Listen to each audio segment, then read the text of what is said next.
the bass-forward approach of Jaco Pastorius or Stanley Clarke, add the unimpeachable feel of someone like Raphael Saadiq, combine it with the virtuosity meets comedy stylings of Frank Zappa, and sprinkle in some influences that veer from anime to thrash metal, and what do you end up with? In one word, Thundercat. He's the bass behemoth whose hurtling, heartfelt, holistic approach to the instrument has helped to shape numerous game-changing projects, whether that's one of America's finest modern jazz collectives, or arguably the greatest rap album to emerge since the 90s. Does it make him the most influential bassist of the 21st century? Let's find out.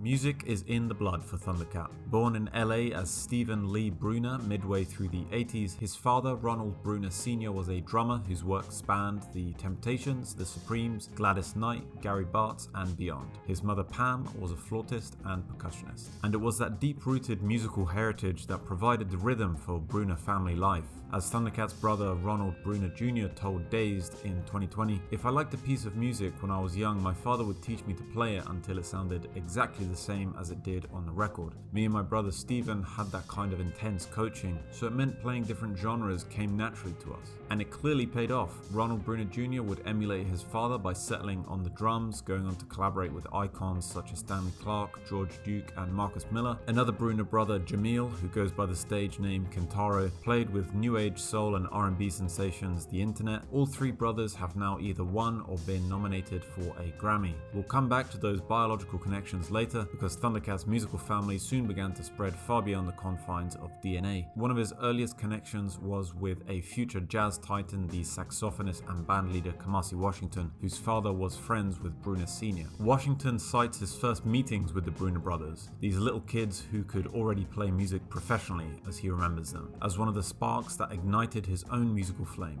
Kamasi, Thundercat, and other local kids would bounce around LA, either heading out to watch live jazz, stay home to listen to classic records, or explore the magic of collaboration themselves in Kamasi's dad's DIY garage studio. It led to the birth of the Young Jazz Giants, a group formed in 8th grade by Kamasi, the Bruner brothers Stephen and Ronald, and pianist Cameron Graves, which later absorbed new members and grew into the West Coast Get Down collective. Through gigs, residencies, session work, and intermingling solo releases, the group would go on to electrify the jazz scene in LA and beyond. But again, we'll leave them there for now and revisit later, because in the noughties, Thundercat's own trajectory took an unexpected turn, or at least what might seem like one from the outside looking in. Suicidal! Let's ring it! Attack the top! I'm gonna shoot you! In 2002, Ronald Bruner Jr. joined Suicidal Tendencies, the hugely influential crossover thrash band that had been pummeling eardrums since 1980. He enlisted the help of his 18-year-old brother, who joined on bass later that year, and would stay touring and recording music with the band until 2011. It might seem like a weirdly abrupt left turn for a bassist who grew up on a diet of classic jazz and fusion, but in retrospect, his stint with the group feels like an essential part of his flourishing as a musician. For one, Suicidal Tendencies vocalist and founder Mike Muir gave Thundercat the freedom to bring his bass screeching to the forefront of the band's sound. Listen to this track, a track called Possessed to Skate, released by the band in 1987, long before Thundercat's time.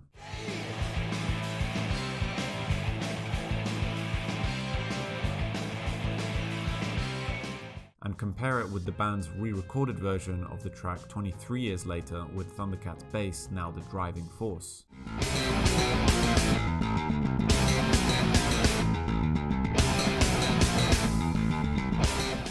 That breakneck speed is something we see time and time again in Thundercat's own music, with the same velocity, if not the same aggression, and the ability he honed here to reshape his innate style for new, somewhat alien genres would be vital for all the session work that would come later in his career. But above all else, and by his own admission, Thundercat's time with the band emboldened him with ideals of what a bassist could and should be. In 2020, he told W Magazine, "It made me want to change everything, from the role of the instrument to what people would always be used to hearing. Anytime you think of a bass player, there's always this weird dirt nothing portrayed. You're not supposed to play anything, lay down the groove. It's the laziest shit to me sometimes. It's a means to have no perspective." Around the time he left Suicidal Tendencies, Thundercat started to release solo music. His first album, The Golden Age of Apocalypse, arrived in 2011 and laid down a foundation. A singular emulsification of jazz, R&B, soul, rock, pop, psychedelia, and electronics.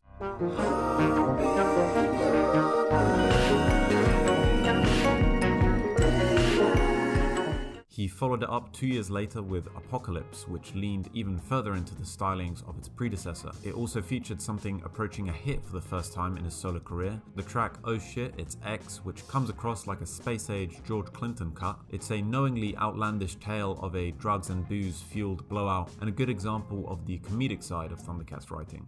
Oh shit, I'm fucked up.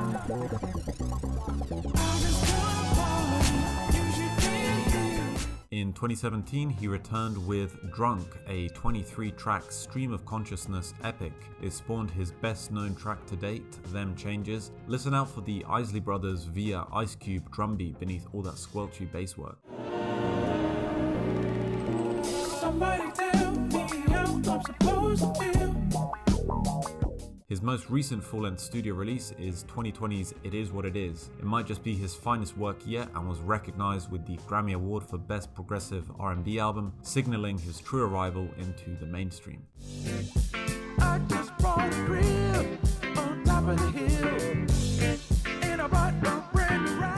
But it wasn't just his solo material that elevated him to these lofty heights. In fact, through the second half of the noughties throughout the 2010s and into this decade, Thundercat has been playing bass, lending vocals, and even helping to produce music alongside some seminal artists. You can hear his intricate searching sounds on Erykah Badu's New America Parts 1 and 2, a string of game-changing releases from electronic experimentalist Flying Lotus, rap albums from the likes of Schoolboy Q and Mac Miller, the fusion pop of Janelle Monáe's excellent Dirty Computer record, to name only a few.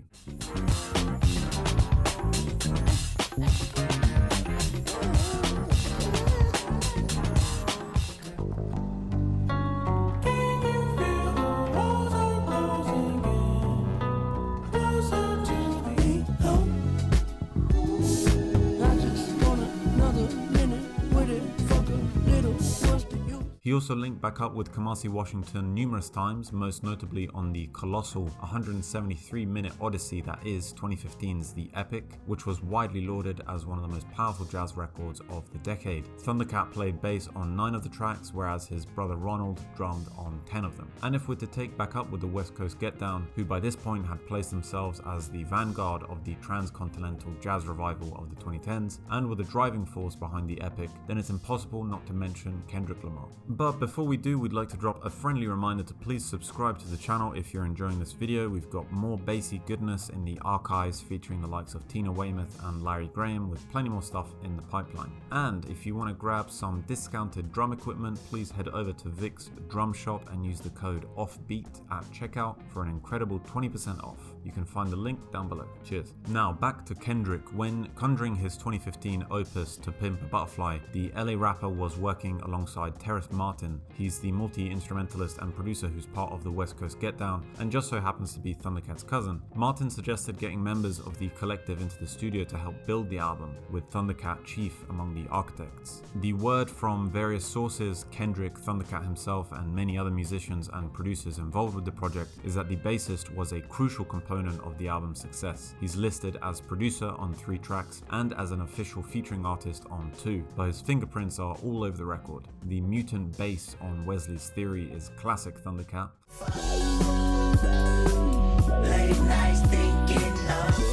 And the lush arpeggiation on Complexion, A Zulu Love, is another trademark sound.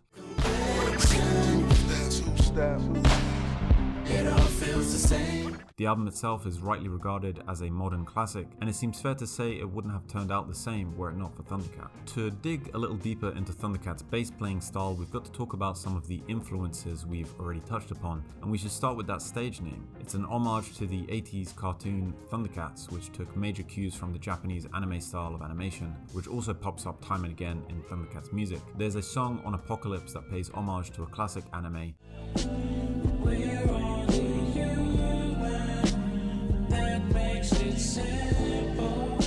And the self-explanatory Dragonball Durag on his most recent LP.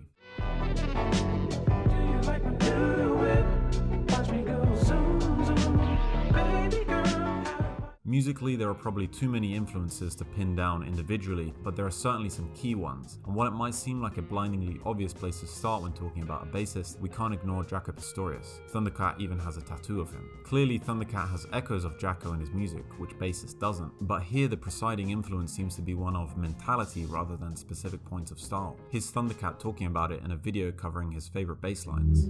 He's doing it all on his own. And like in all these other songs that we've referenced, there are these moments where it's a part of something. It's always been like this role where it's gotta be fit into this motion or this like this engine or this locomotive thing.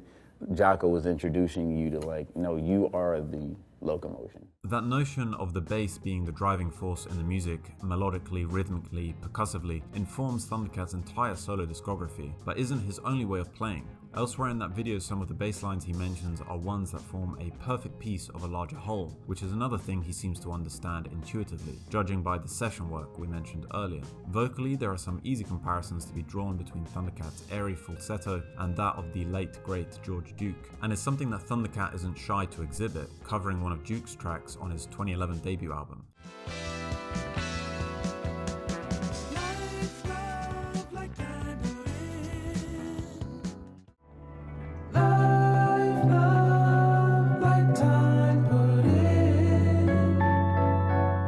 When it comes to sound rather than style, a huge part of it comes down to Thundercat's actual instrument. He plays his own signature bass, the Ibanez TCB1006 to be precise. It's a 6-string monster which allows Thundercat to race up and down the fretboard when he's off on one of his mid-song odysseys. The hollow body design meanwhile gives some beautiful tone and range when he's doing his arpeggiated thing. So there we are. If you do ever get a chance to watch Thundercat live, make sure you go along to see for yourself. His live performances are the perfect combo of his on-record idiosyncrasies and his onstage ability to jam out with the very best of them.